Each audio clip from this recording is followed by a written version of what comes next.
I'm not good at this being a media personality thing. Oh, what do you mean? You're perfect. Okay.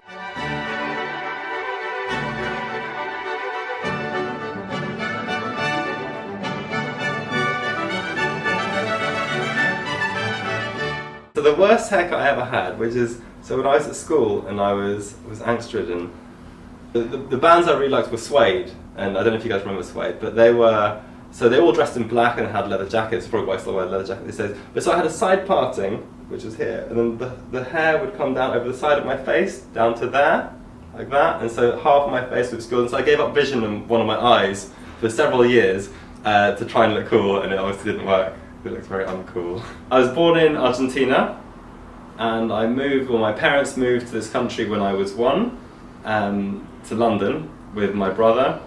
Being an immigrant gives you sort of special powers in that, because you've never felt comfortable in any country. So I consider myself a Londoner, but I can easily, so when I go to New York or to Paris or wherever, I can easily live there, in my opinion. So I think as long as I'm living in a big city, I'd be very happy anywhere around the world. So I speak Spanish. Sort of how a teenager speaks a language fluently. So I can think in both languages. So I've never had sort of high-level conversations in Spanish. So I'm not able to talk about chemistry in Spanish at all.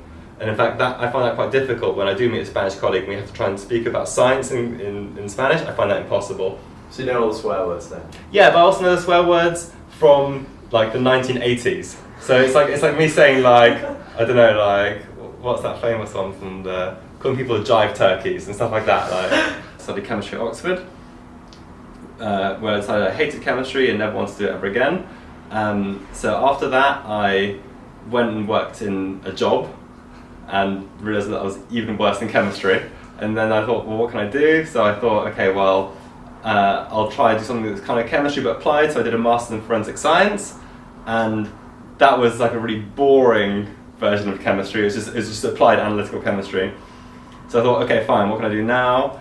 And so I started doing a PhD. So my postdoc in the States was in the University of Washington, which is in Seattle. I actually was really excited to go there because I wanted to try Taco Bell and White Castle and all these things you'd heard about, and none of those exist there because everything is vegan, gluten-free.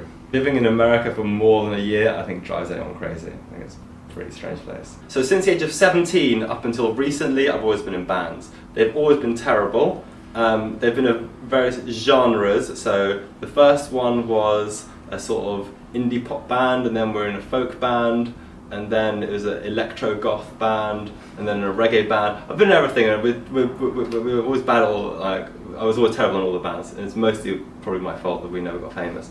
Who are my influences? My guitar playing. I'd say I'm not good enough at the guitar to have any influences. I'd say I'm very, very substandard. So even though I've always played pop and rock and stuff, the music I listen to at home now, especially now that I'm a grown up, I don't go home and listen to like Smashing Pumpkins at home. I listen to mostly classical music. If I had to listen to 3 albums forever, I'd say St. Matthew's Passion by Bach, then probably the Violin Partitas by Bach, and then maybe the Magnificat by Bach. I'm not very literary. That's my wife's department. So my wife studied English at university. She's the one who does the books, and so I do the science, and that's sort of our division. We've been married for, I think, almost 2 years now, but we've been living together for about 4 or 5 years. That's maybe right. Yeah, she's a filmmaker. She does. My wife does the total opposite to me, and I think that's quite important. Her films, to my understanding, again, I don't claim to understand anything about films or her films.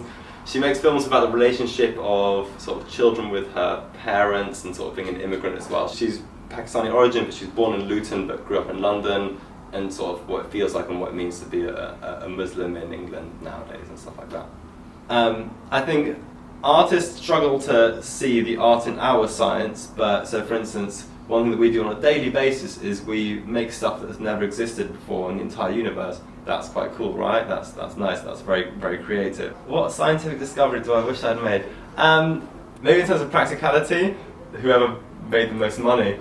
So I don't know, whoever invented cat's eyes, he's supposed to be famous and rich, isn't he? Whoever that is. I don't think anyone, when they are doing science, sits down and asks, like a huge giant question and then it gets answered. I think everything's much more gradual. I personally work in the field of sort of sustainable energy and organic solar cells and stuff like that. There's sort of lots of sort of fundamental questions, or sort of small fundamental questions that will and can be answered in the next 5 years. But they're not sort of very big things.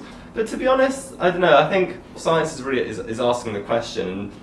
The application of this will be, in theory, better living standards and better health and faster computers and all that kind of stuff. I think as long as people keep on asking interesting questions, I think interesting stuff will happen. My name is Hugo Bronstein and I am a lecturer in organic chemistry.